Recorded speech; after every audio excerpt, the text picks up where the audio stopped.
Paz e graça para você ligado nessa emissora. Iniciamos mais uma edição do Vejam Só Entrevista. Hoje uma edição que vai ficar gravada na sua memória e na história do programa. Nós temos o privilégio de conversar hoje com uma das maiores autoridades que eu conheça, atual, a respeito de tecnologia e religião. Uma associação bastante estreita entre essas duas coisas e que muito poucos dos pastores que eu conheço, professores de teologia, dominam. E hoje nós vamos conversar com um professor da Universidade Estadual Paulista, especializado nessas duas áreas, professor Dr. Jorge Miklos. Paz e graça, seja bem-vindo, doutor. Muito obrigado pelo convite e boa noite. É uma alegria estar aqui com vocês. Deixa eu só ler, só para você ter uma ideia, assim, rasa, de quem é o professor Dr. Miklos. Ele é psicólogo clínico, pesquisador, professor universitário da Universidade Estadual Paulista, escritor, mestre em ciências da religião, doutor em comunicação e desenvolve pesquisas sobre psicologia, comunicação, religião e cultura digital. Autor de estudos pioneiros sobre cibercultura ou cybercultura e espiritualidade. Tornou-se referência na análise dos impactos da tecnologia sobre o comportamento humano, investigando temas como redes sociais, imaginário tecnológico, religiosidade digital e a influência das novas mídias na construção da identidade e das relações contemporâneas. Sua atuação acadêmica busca compreender como a tecnologia vem transformando a experiência humana, os vínculos sociais, e agora preste atenção nisso, e as formas de vivenciar o sagrado na sociedade atual. É resposta de oração à presença do professor Miklos aqui no Vejam Só Entrevista. Você não pode perder. E você que está assistindo a gravação, a exibição da gravação, mande sua pergunta, seu comentário que a gente põe aqui no ar, tá? É só usar as nossas redes sociais. E já vou pôr de cara a enquete. Eu estou sem voz, mas quem vai falar é o professor, então não tem problema nenhum, né?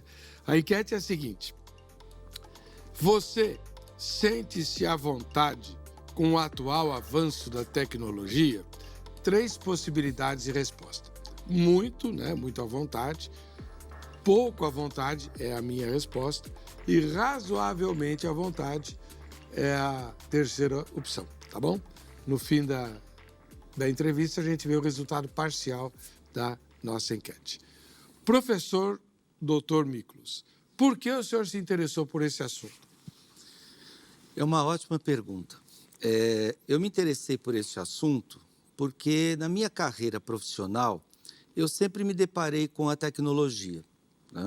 Eu entendo que a tecnologia é uma invenção que os seres humanos criaram, inspirados, para quem acredita no Altíssimo, no Divino, mas inventado para resolver problemas, resolver questões. Então, desde o fogo, da roda, da escrita, tudo é tecnologia.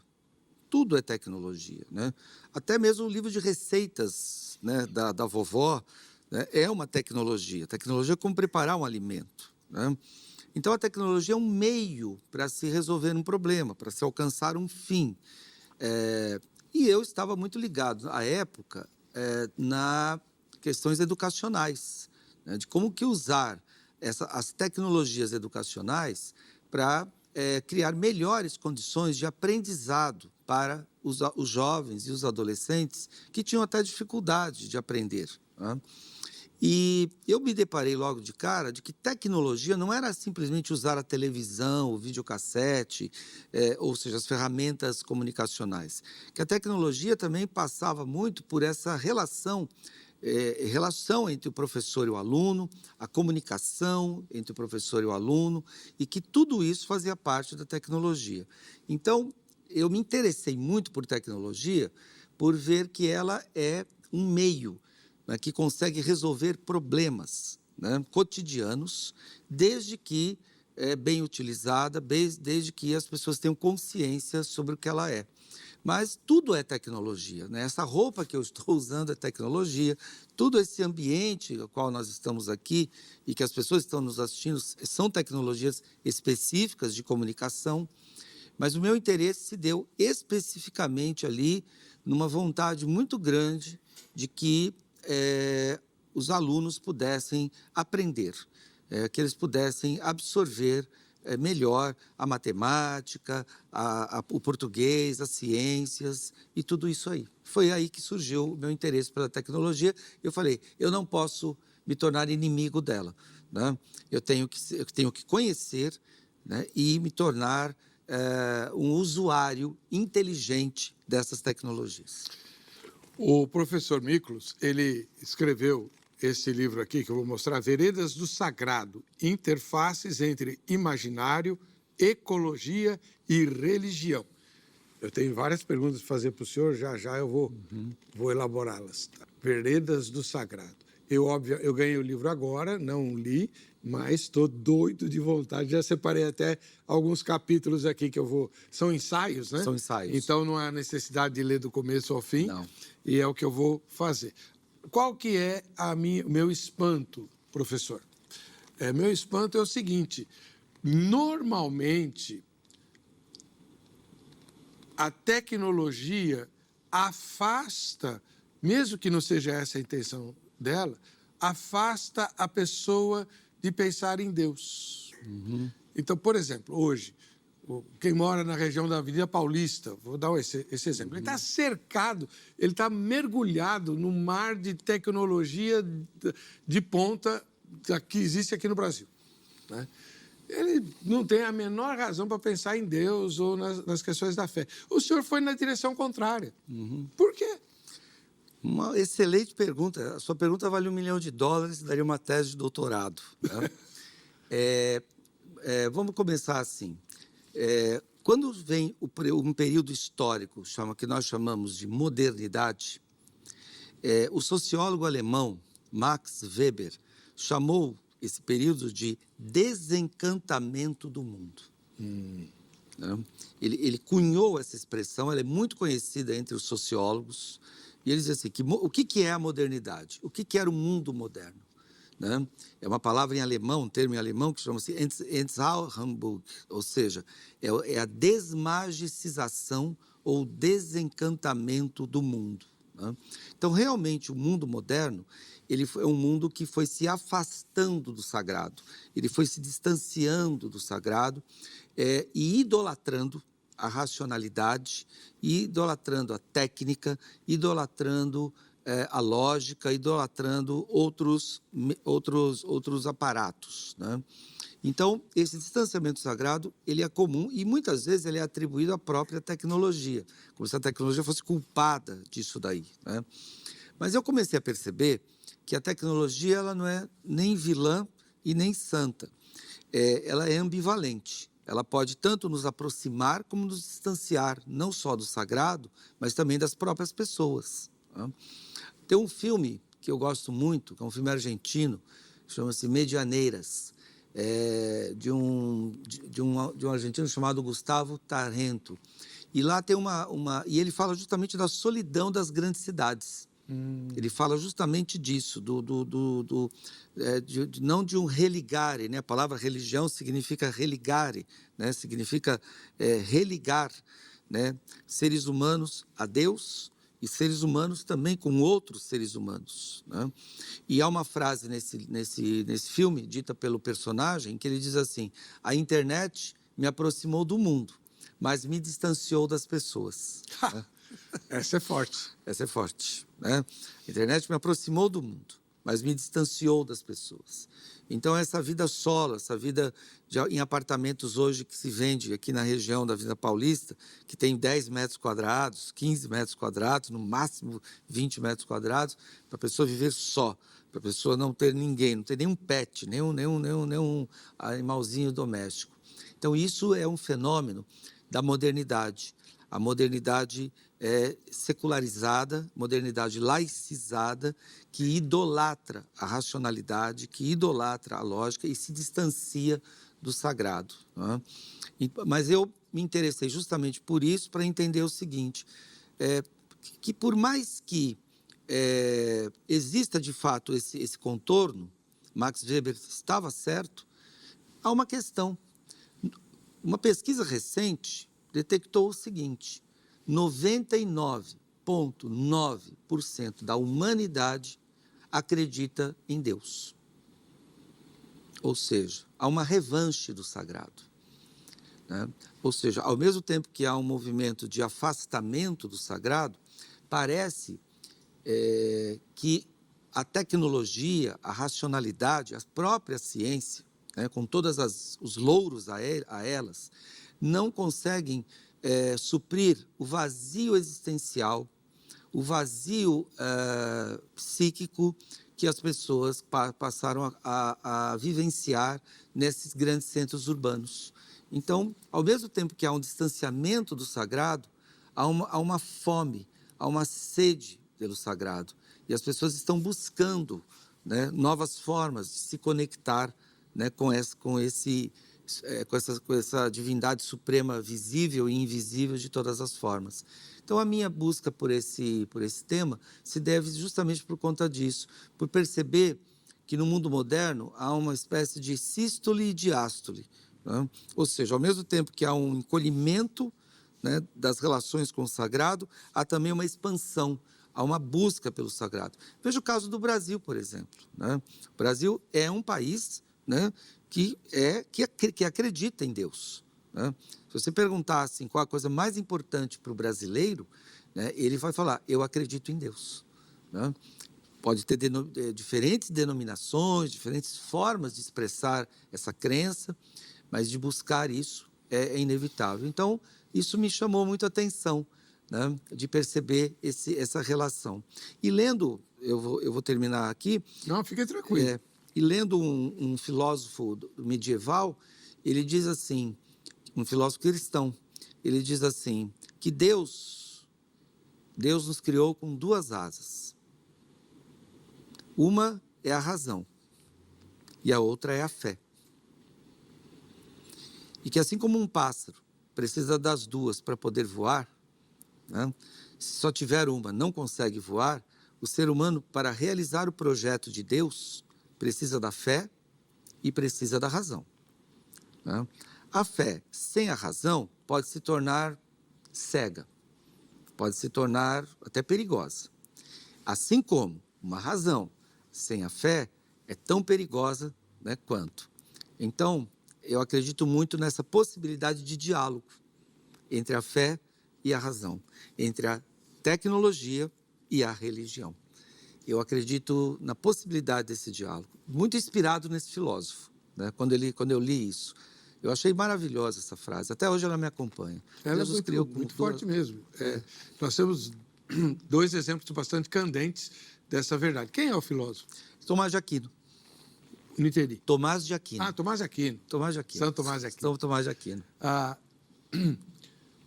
A fé, sem o auxílio da razão, gerou as cruzadas. Até hoje, o mundo muçulmano invoca o absurdo das cruzadas, feitas em nome de Cristo, né, para espalhar violência, injustiça, etc. Foi em nome da fé. A primeira cruzada foi convocada por um papa. Sim. O exemplo oposto, né, a razão sem a fé, gera o ateísmo, né, que é um olhar um tanto quanto cego para a realidade, né? O exemplo do relógio, né? Você encontra um relógio, de onde ele veio? Apareceu assim, do nada. Sim. Enfim, muito interessante essa trajetória do senhor. Eu vi que o senhor é psicólogo clínico. Sim. Então, quando fala do vazio existencial, o senhor sabe do que está falando. Sim. Qual é a sua escola? A minha escola eu sou um psicanalista junguiano. Uau! Eu sou um psicanalista junguiano, né? De todos eles, o que mais me fascina é Jung. Eu também. Eu posso dizer que eu conheci Jung, eu tenho 60 anos. Eu conheci o Jung quando eu tinha 18. Que legal. Conheci Jung quando eu tinha 18 anos, por meio de um professor que dava aula, né? Foi o meu primeiro semestre de faculdade. e ele dava aula, né, eu estudei na PUC de São Paulo, e o nome da disciplina era Problemas Filosóficos e Teológicos do Homem Contemporâneo. Né? Exatamente, o nome da disciplina já era, né, importante. Uma tese. Uma tese. E ele disse, o diagnóstico de Carl Gustav Jung é que o ser humano vive num vazio existencial, numa desertificação do sagrado, né, numa desertificação simbólica, e que esse é o principal problema do adoecimento mental. Então, quando eu ouvi isso, eu tinha 18 anos, falei, tá aí. Eu acredito que isto eu tenho comprovado por evidências na minha vida até hoje, que essa é a questão. Então, eu como um analista junguiano, um psicólogo de abordagem junguiana, né, chamado psicologia analítica, outros chamam de psicologia complexa, outros chamam de psicologia simbólica, né, vai considerar isso. O Jung dizia que por detrás de todas as psiconeuroses se esconde uma desertificação simbólica, um esvaziamento existencial, uma perda de vínculo com o luminoso, com o sagrado, com a espiritualidade, com o espiritual. E claro que quando Jung falava em sagrado, em religião espiritual, ele se referia a um conceito criado por um filósofo da religião alemão chamado Rudolf Otto.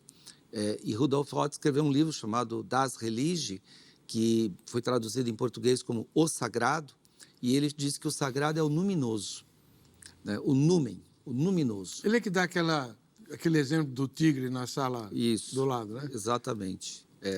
E a partir dali eu me convenci, né, de que um psicólogo que trabalha com a saúde mental, ele precisa estar atento a esta questão, a esse contexto, né, desse esvaziamento existencial que foi dado pelo mundo moderno, pela modernidade. E isso gerou, como o senhor bem lembrou, né, o Papa Urbano II convocando as cruzadas, né, lá no final do século XI, e cientistas no século XX reunidos para fabricar a bomba que foi jogada em Hiroshima. Então, né, ou seja, a razão sem a fé é a bomba atômica, né? E a fé sem a razão são as cruzadas. São as cruzadas. Verdade. Então, ambas são justamente efeitos desse esvaziamento simbólico, desse esvaziamento, né, do luminoso, né, do sagrado que habita no coração de cada um de nós. Me interessei muito pela psicologia junguiana porque ela é de todas as escolas de psicologia, e todas elas, quero deixar claro, tenho um respeito imenso por todas elas são válidas, mas a psicologia junguiana é a única que olha com muito carinho pela dimensão sagrado que existe em cada ser humano. Né? Eu traduzo isso, eu não sou psicólogo, né, mas eu traduzo isso. Jung foi o cara que melhor enxergou a alma. É isso mesmo. O mapa da alma. Né? Ele fez um mapa da alma, ele foi um geógrafo. Né? A minha esposa é da geografia, então ele é um geógrafo, né? Ele fez uma cartografia, né, da alma, né, humana. Ele percebeu justamente essa relação entre o ego, né, que é essa estrutura mais consciente, e ele dizia que existia um arquétipo da totalidade, que é o que compreende toda a psique, que ele chamou de self, em inglês. Em tradução em português é o si mesmo. Uhum. Mas essa expressão ficou muito confusa, né? Muita gente não entendeu o que era esse arquétipo da totalidade, esse si mesmo, e pediram para o Jung explicar melhor. Sabe como é que ele explicou? A imagem de Deus na alma humana. A imago Dei. A imagem de Deus na alma humana. Tomás de Aquino de novo. Tomás de Aquino de novo. E na casa do Jung, ele escreveu, né, tá lá até hoje, é até ponto turístico, pessoas vão lá, tiram selfie, né? Tá na entrada da casa dele. Invocatus, ataque not evocatus, Deus aderit, que em latim significa invocado ou não invocado, Deus está presente. Que bonito. Eu não sabia disso. Invocado ou não invocado, Deus está presente. Ai, glória a Deus. Antônio Carlos de Campinas escreve o seguinte: antigamente, as pessoas passavam horas orando ou lendo a Bíblia. Hoje, elas passam horas coladas na tela do celular. O celular virou o novo Deus de muita gente. Aí a Camila Ribeiro, aqui da capital, então, um ósculo santo aí para o Antônio Carlos e para a Camila, né? Eu me sinto muito assustada com esse avanço todo. Parece que a inteligência artificial, que eu queria que o senhor abordasse depois, e as redes sociais controlam a nossa mente. Professor, dá para a gente viver em paz na sociedade atual sem se render totalmente a essas tecnologias? Excelente pergunta. Excelentes perguntas, aliás, né? Excelentes diagnósticos, né? Sim, tanto Antônio Carlos, né, de Campinas, receba aqui o meu abraço. Quando ele diz, né, dessa onipresença, onisciência e onipotência das tecnologias, né? Ele está certo, ele não está errado, não. Né? Eu tenho outro livro, que é a minha pesquisa de doutorado, que eu chamo de ciberreligião. Né? Eu falo que as redes sociais, elas ocuparam o lugar de Deus, né? Ou seja, as pessoas percebem as redes sociais de uma maneira como se elas fossem onipotentes, onipresentes e oniscientes, né? Elas ocuparam esse lugar de Deus. E isso é muito perigoso, sem dúvida. Isso traz, inclusive, prejuízos cognitivos, aumento de ansiedade, isolamento social, depressão, dificuldades de conexão com as pessoas. Principalmente tem afetado de forma mais intensa as gerações mais novas, né? A gente chama de geração Y e geração Z, né?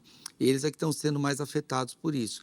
A minha geração, que é a geração X, né, chamada geração X, que ela é uma geração de transição, ela também é afetada, mas não de uma forma tão contundente, né, quanto as novas gerações, né? E existe também uma outra questão. O Brasil é um país que está envelhecendo. Nós estamos vivendo um processo, né, de envelhecimento. A nossa pirâmide etária ela vai se transformar, ou seja, em breve, nós estamos em 2026. A partir de 2030, né, o número de idosos no Brasil vai ser maior do que o número de jovens. Ai. Né? Então, isso também é muito alarmante. E a terceira idade, né, a fase que nós dois já estamos, né, é uma fase em que, se você não estiver preparado, né, você pode cair numa depressão, no isolamento, no afastamento, porque, infelizmente, a nossa sociedade é muito etarista e é uma cultura que valoriza muito a juventude, o forever young, né, tem que ficar jovem para sempre e tudo mais. Então, isso também acaba sendo um refúgio. O uso constante das redes sociais pode se transformar num refúgio para esta solidão, sem dúvida nenhuma, né? Essa semana eu conversei com a minha terapeuta. Infelizmente, ela não é junguiana. Ela é dessa... Está na moda agora. TCC? Isso. Essa aí, a TCC. TCC. Aí eu falei... Ela falou, mas qual que é o seu sentimento mais agudo, né, negativo? Eu falei, sentimento de inadequação. Uhum. Eu não me sinto habitante desse planeta. Eu devo ter vindo de outra galáxia muito atrasada. Uhum. Mas é exatamente isso. Você não se sente parte do mundo. Uhum. É verdade. E olha que eu estou ativo. Imagina se eu não tivesse. Sim. Eu estou aqui, me permita, né? Claro. Eu estou aqui admirado com a sua eloquência. Eu falei, queria eu ter a sua capacidade de fala, assim, tanto na apresentação, eu já fiquei aqui surpreendido. Parabéns. Essa sensação, me parece, é real e ela tem uma razão. Vamos pensar assim, a diferença entre os nossos avós e os nossos pais era como de São Paulo a Campinas. Mas a nossa diferença para com os nossos filhos é como da Terra à Lua, entende? Então, Isso mesmo, é exatamente como eu sinto. Então, por exemplo, você e o seu pai, eu e o meu pai, a gente tinha diferenças geracionais? Tinha. Uma coisinha aqui, uma coisinha ali, talvez um jeito diferente de se vestir. Meu pai usava só calça social, eu já comecei a usar calça jeans, né? E tal, nós começamos a usar calça jeans. E existia uma coisinha ou outra ali e tal. Mas os nossos valores eram muito parecidos, né? O trabalho, a carteira profissional, o salário, o dinheiro, a honestidade, né? A poupança, né? Vamos dizer assim, uma austeridade moral. Nós fomos muito parecidos, nós éramos muito parecidos.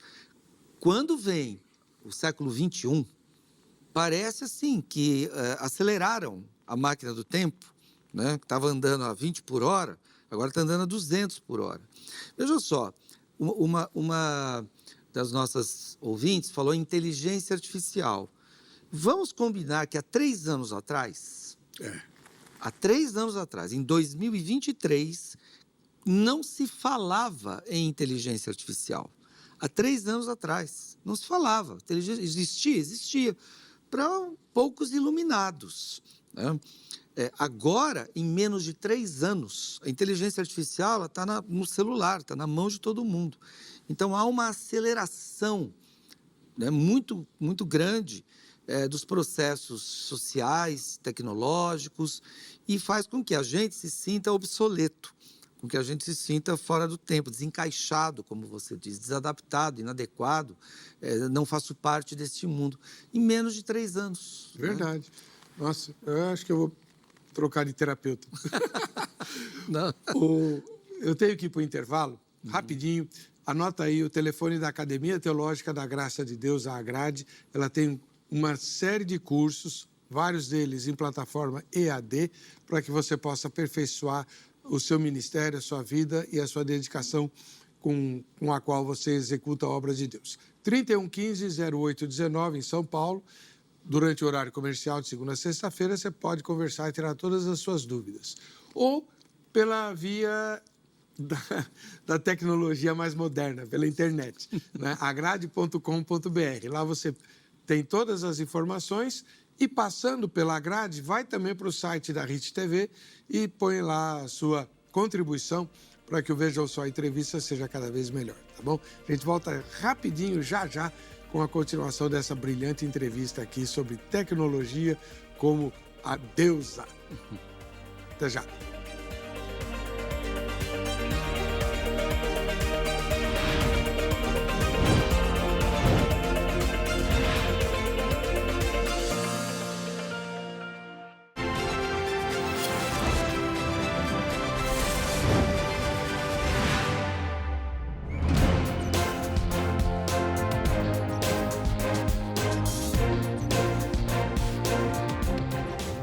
Vejam só, quer conhecer você. Pega seu celular aí, usa a tecnologia. Ah, eu não sei fazer isso. Chama a tua neta de 3 anos de idade que ela faz na hora pra você. Bate uma foto sua assistindo ao programa e remete para nós para as nossas redes sociais. Eu sou franco em dizer, já tentei fazer isso, não consegui, eu não sei. Porém, teu netinho, tua netinha faz isso agora, tá? Quem já fez está concorrendo aos brindes do Shopping do Povo, que é a nossa patrocinadora. Bem em frente à Igreja da Graça tem o Shopping do Povo. E lá você encontra tantos brindes que você pode ganhar pelo sorteio, quanto muitas outras coisas úteis para a sua fé e para a sua vida social. Tá? Tá lá a dona Eliane aguardando por você. Avenida São João, 816, muito, muito, muito perto da Estação República do metrô. Dá 60 metros, se der, tá bom? Vamos lá. A primeira foto de hoje é do Anderson Nascimento, ele é daqui de São Paulo. Um grande abraço para você, Anderson. Deus abençoe. Tá? Faz que nem ele, bate a foto durante a exibição do programa. Até que eu tô bonitão lá, hein? Olha só. E em Jaguarão, no Rio Grande do Sul, nós temos a Franciele e o Giovanni, né, como telespectadores. Olha que casal bacana. Não é só velho que assiste o Veja o Sol, não, viu? Olha. E a entrevista com o pastor Jaime de Amorim. Que bacana. Valeu, Franciele e Giovanni. Grande abraço para vocês. Né? Bom, Professor, tem mais mensagens chegando? E o Marcos Silva, do Rio de Janeiro. Um grande abraço, Marcos. Reverendo Weber, que entrevista é necessária? Professor Jorge, hoje em dia, o povo não consegue nem comer ou ir ao banheiro sem olhar o celular. Esse vício todo na internet não está virando uma doença da alma? Como a psicologia vê isso? Muito bem, um abraço, né, do Rio de Janeiro, que ele fala? Do Rio de Janeiro, um abraço aos irmãos cariocas. Perfeito, perfeito, exatamente. Hoje em dia existe até uma patologia que a psicologia já diagnosticou, que é a abstinência do celular. Né? Ou seja, quando uma pessoa tem que ficar distante do celular, ela começa a desenvolver um grau intenso de estresse e de ansiedade. Não diga. Já está mapeado isso. Já tem estudos no Hospital das Clínicas e na Universidade Federal aqui em São Paulo, né, na Faculdade de Medicina, para pegar e estudar essa dependência do celular. Quer ver uma coisa? É só você imaginar. Como você se sentiria se você perdesse o seu celular? Como você se sentiria se ele fosse furtado de você ou fosse até roubado? Né? Você está andando na rua, sei lá, chamando um Uber, um táxi, e aí passa alguém e leva o seu celular. Qual seria o sentimento? Né? Certamente você iria ter uma taquicardia, você entrar em pânico, você ficar muito, muito apavorado e até desesperado e até desamparado, se sentindo desamparado. Ou seja, o celular tornou-se onipresente, onisciente, né? Ele é ubi et orbis, né, no mundo, né? Ele é tudo entre nós. Então, isso tem gerado, sim, do ponto de vista psicológico, né, uma dependência desses aparelhos. Porque, de fato, né, ela também não é uma dependência só imaginária. Pense bem, você usa o celular para se comunicar pelo WhatsApp, para pedir comida pelo iFood, para pedir um transporte pelos aplicativos do 99, Uber e tudo mais, e para fazer transações bancárias, né? Para pedir emprego, para entrar no site do governo, gov.br, para baixar o seu imposto de renda, tudo está lá, né? Tudo funciona hoje com a gadgetização da vida, né? Então, de fato, por um lado, o celular passou a ser uma espécie de prótese, né, da nossa existência. Uau, essa frase é forte. Ela é uma prótese da nossa existência, né? Ou seja, o celular é uma prótese existencial, no sentido de que você não consegue sair na rua sem o celular, né? Outro dia, eu estava pensando assim, a gente saía de casa, você deve se lembrar disso, de repente você esquecia a carteira, né? Aí você voltava para pegar a carteira. Hoje em dia, se você sair de casa sem o celular, você tem que voltar. Não passa no portão. Você não passa no portão, você tem que voltar. Então, de fato, existe uma dependência, e é esse a ambivalência que nós falávamos da modernidade, né? Os filósofos que pensaram a modernidade, além do Weber, que foram, né, uns alemães, né, chamados da teoria crítica, da escola de Frankfurt, diziam o seguinte, que ao mesmo tempo que a modernidade ela cria mecanismos de inclusão, ela também cria mecanismos de exclusão.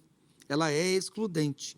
Então, a tecnologia ela acaba sendo também excludente para os idosos, para as pessoas idosas. A gente estava aqui comentando no intervalo, eu vou contar para eles, que eu vi outro dia uma tirinha, que eu até publiquei nas minhas redes sociais, que dizia assim, era um homem bem velho, né, bem velho mesmo, assim, um desenho de um homem velho, usando uma bengalinha já, aparentemente uns 90 anos, né, num balcão de informações.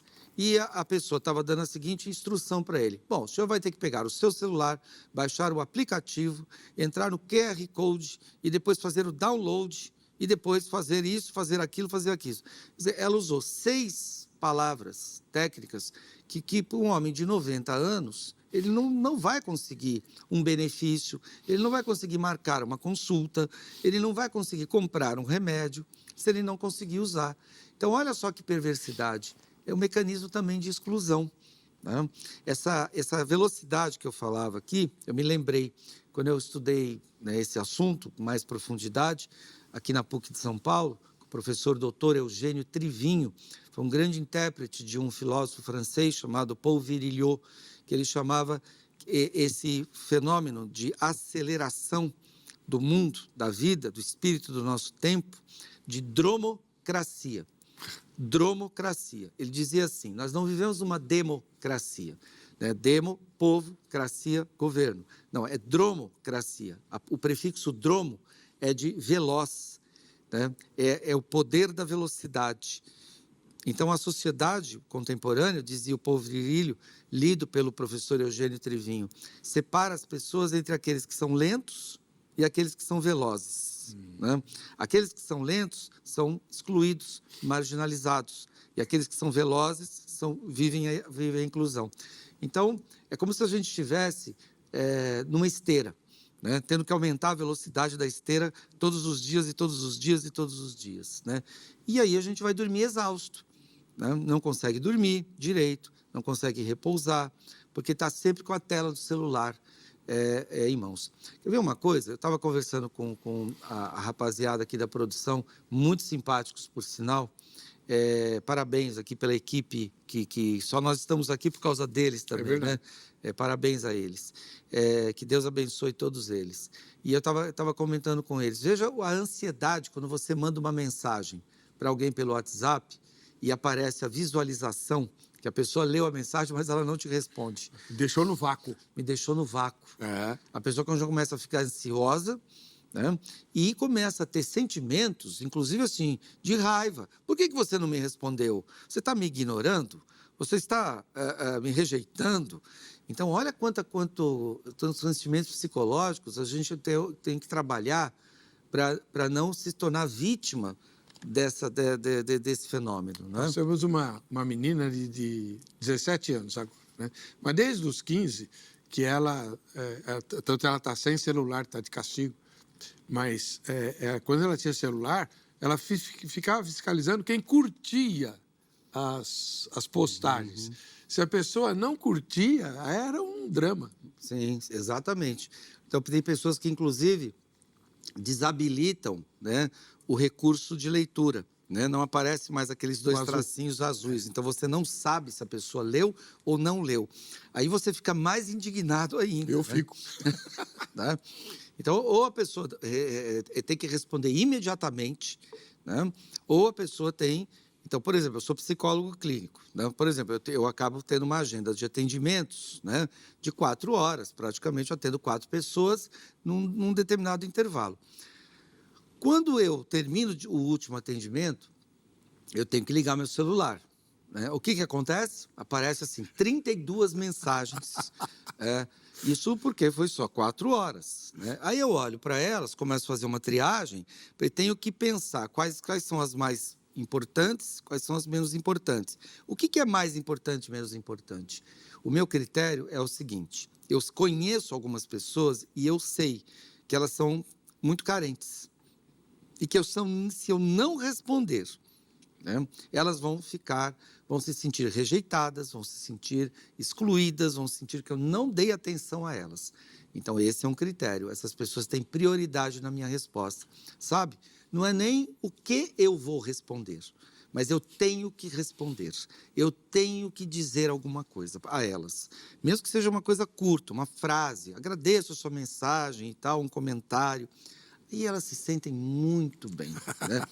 E a outra prioridade é a prioridade prática da vida. Né? Alguém quer desmarcar uma consulta, remarcar um convite. Né? Por exemplo, a produção entrou em contato comigo pelo WhatsApp, que, aliás, foi até engraçado, porque não chegaram a mim direto.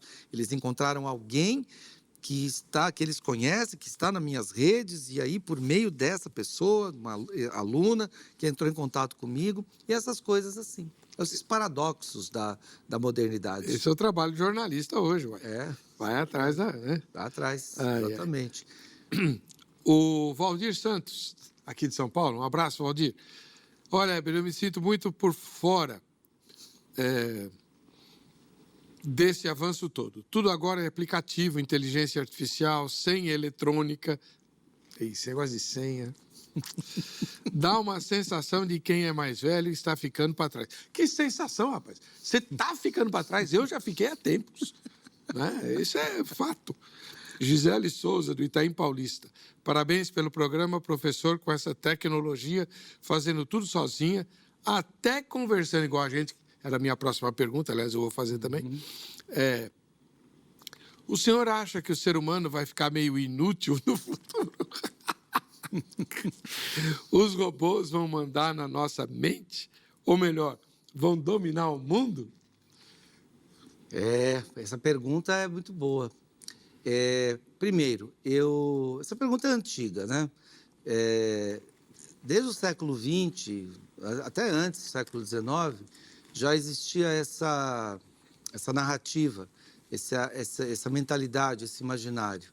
Isso estava muito presente nos romances de ficção científica e também nos filmes de ficção científica. Caçador de androides, Vingador do Futuro. Exatamente, Exterminador do Futuro, Caçador de Androides, né? São filmes que a gente chama que eram filmes distópicos, né? Então, existiam os filmes utópicos. O utópicos é aquele que via o futuro como um futuro de bonança, de prosperidade, um futuro melhor. E a distopia era essa distopia, um futuro pior. Inclusive, eles usavam a seguinte expressão, né?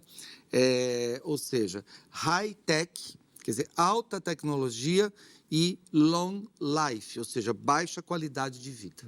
Né? Então, a distopia ela era marcada por isso, por uma alta tecnologia, Blade Runner, né?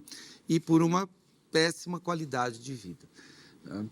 Então, esse cenário, né, já existia no imaginário das pessoas, né, já há muito tempo. Agora, em relação ao tempo presente, vamos lá.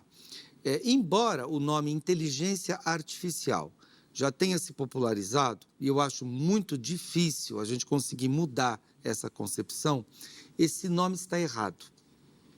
Ela não é inteligente, né, e muito menos, uma inteligência não pode ser artificial. Né? Isso quem fala não sou eu, são os neurocientistas. São as pessoas que estão por detrás, inclusive, dos estudos mais avançados sobre isso.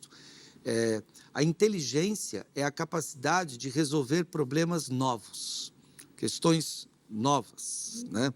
A inteligência depende de criatividade, né? De alguma solução que ainda não existe e que você cria, né, soluções para isso.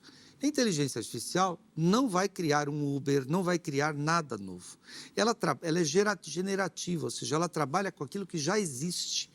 Né? O que ela é? Ela é uma enciclopédia gigantesca, virtual, um imenso Big Data, um imenso banco de dados, e ela é muito rápida, extremamente veloz. Ela é capaz de ler um livro, né, em menos de 5 segundos, né, um livro de 500 páginas ela lê em 5 segundos.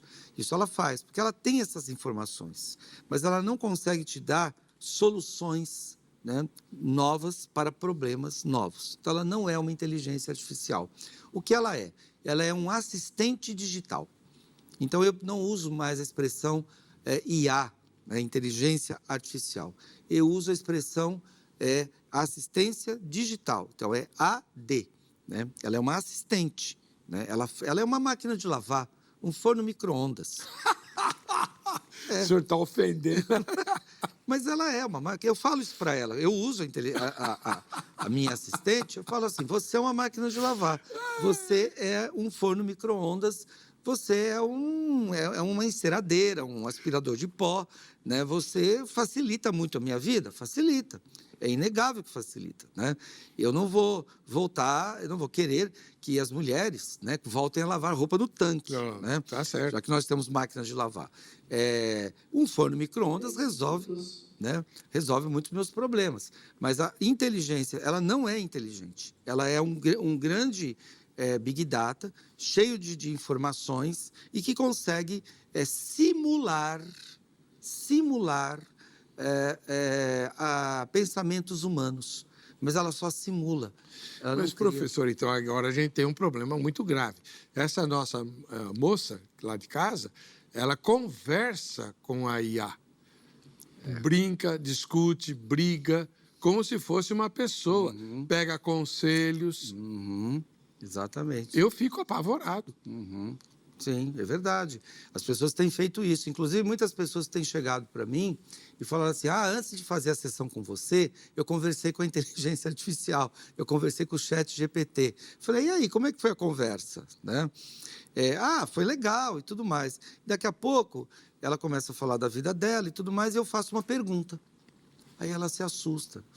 E ele disse assim para mim: nossa, eu nunca pensei nisso.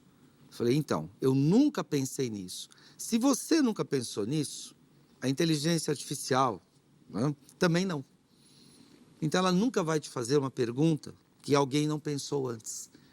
Ela é um acúmulo de informações, né, de dados, né, e que trabalha com esses dados. Ela é uma calculadora. Ela é uma calculadora, exatamente. Ela resolve muitos problemas assim, práticos, né, do dia a dia. Né? Ela pode ler resultados de exames clínicos, ela pode agendar coisas, ela pode fazer pesquisas, né? Você pode perguntar para ela pode corrigir textos do ponto de vista ortográfico, ela pode fazer traduções, ela pode fazer um monte de coisas. Mas ela fala de sentimentos, doutor, e aí? Mas ela simula. Realmente, ela ilude, né, a pessoa de que ela está falando de sentimentos, mas ela não pode sentir. Faz o seguinte teste, pergunta para ela, né, você pode sentir alguma coisa? E ela vai te responder que não, que ela é só uma inteligência artificial e que ela está só simulando a partir de base de dados, né, experiências já armazenadas. Né? Eu li em algum lugar, não sei se é verdade, né? Que no Japão já existem experimentos de bonecas, que a venda, né, com inteligência artificial, para os japoneses usarem como se fosse geisha ou até esposa. Sim, existe mesmo. E isso tende a crescer e se expandir. Né? E sabe por quê? Porque nós estamos nos tornando uma sociedade cada vez mais narcísica. Por quê? Nós que temos namoradas, temos noivas e temos esposas, sabemos muito bem que o relacionamento ele é feito de muito deleite e de muita amizade.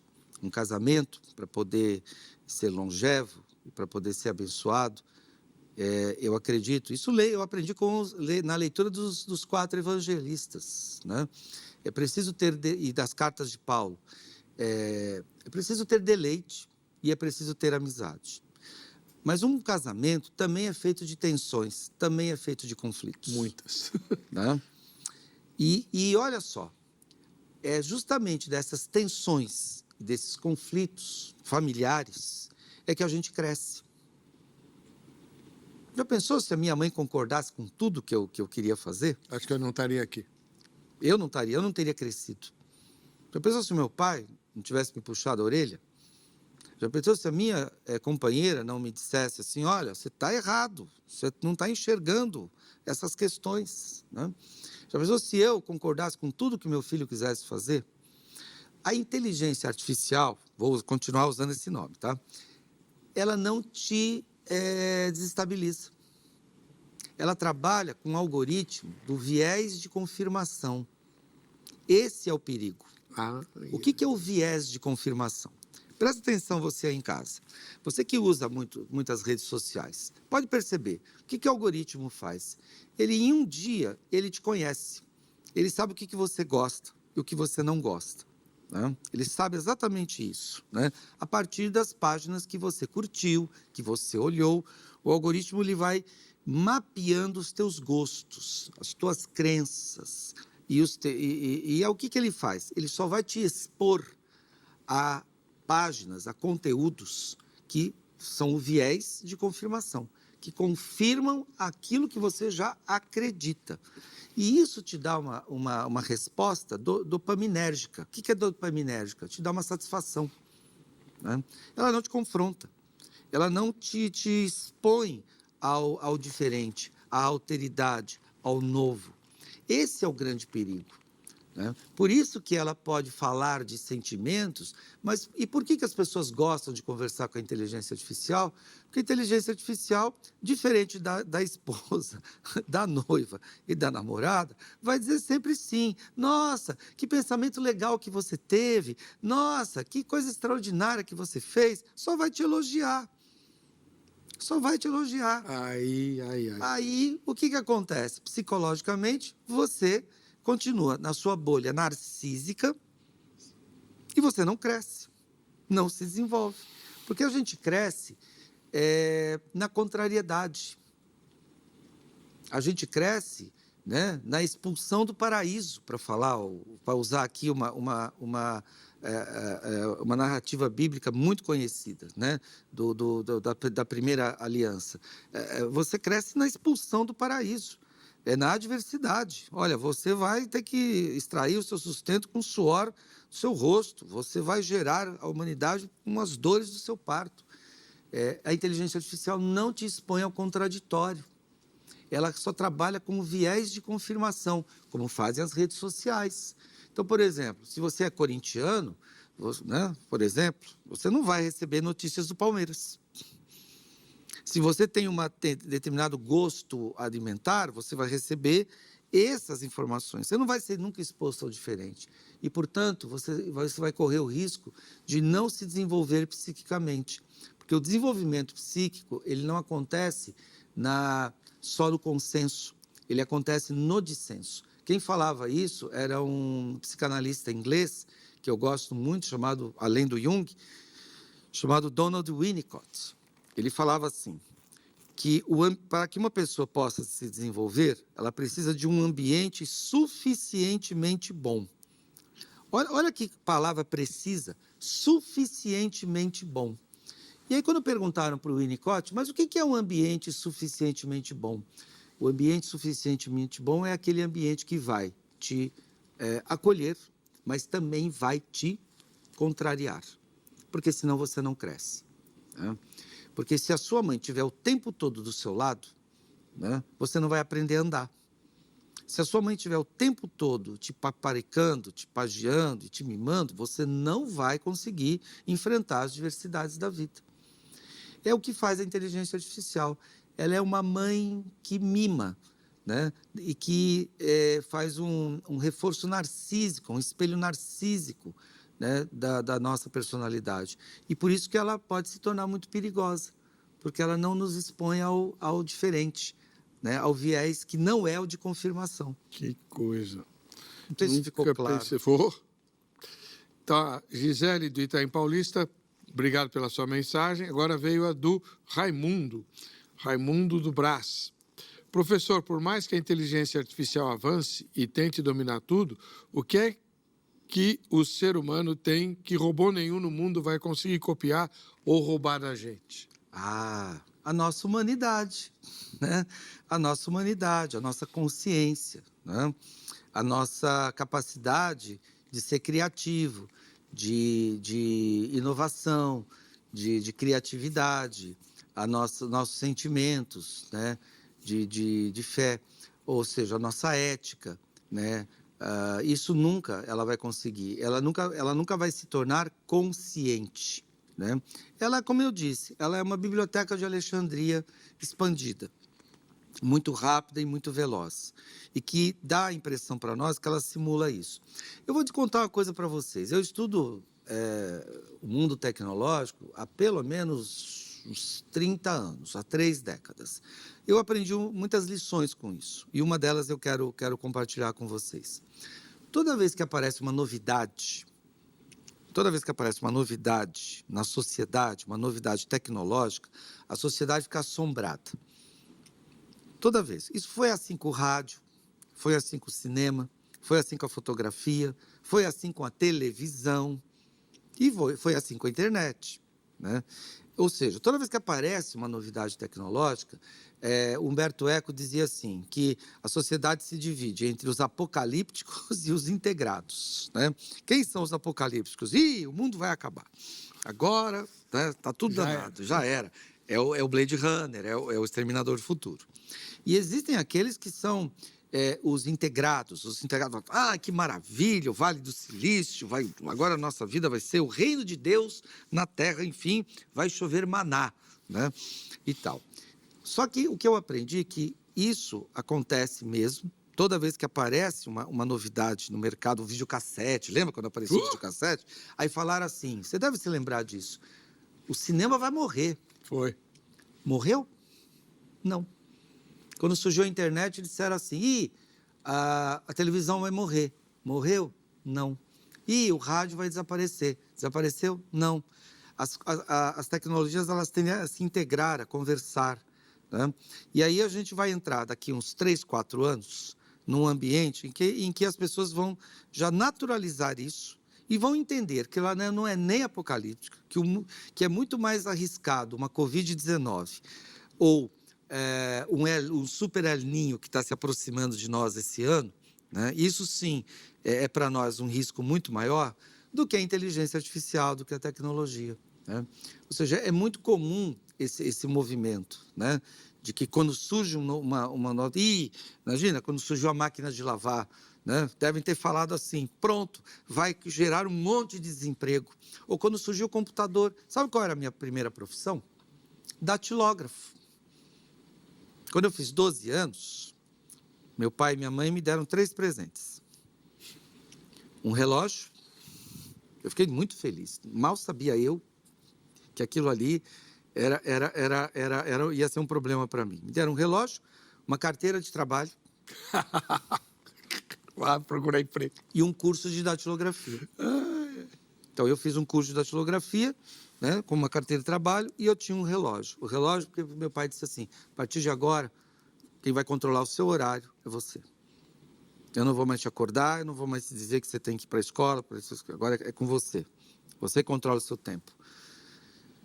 Então, eu fui datilógrafo, trabalhei como telepsista, né? Eu usei uma máquina que muitos de vocês nunca nem ouviram falar, que é a máquina de telex. Antigamente, a gente mandava telegrama, né, para lá e para cá. O senhor sabia ler a fita? Sabia ler a fita. Sabia Uau. ler a fita. Sabia ler. Eu fiz curso nos Correios. Que legal. Aqui no Vale do Anhangabaú, né? Fiz um curso.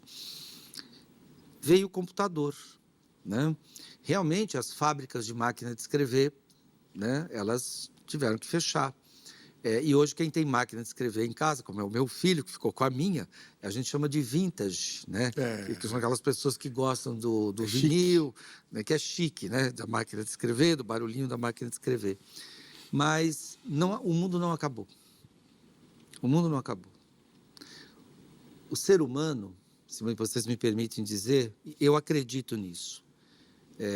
Como psicólogo junguiano, o ser humano, todos os seres vivos, é a criação de Deus. Ninguém derruba isso. É verdade.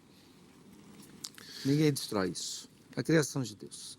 Então, assim, é natural esse forfé, né? Esse burburinho, né, em torno da inteligência artificial, que geram os tecnófobos, né, que são aqueles que têm medo da tecnologia, e os tecnófilos, que são aqueles que são amantes e idolatram a tecnologia. Não é nenhuma coisa ou outra. As sociedades, elas vão se adaptando, elas vão se colocando, né?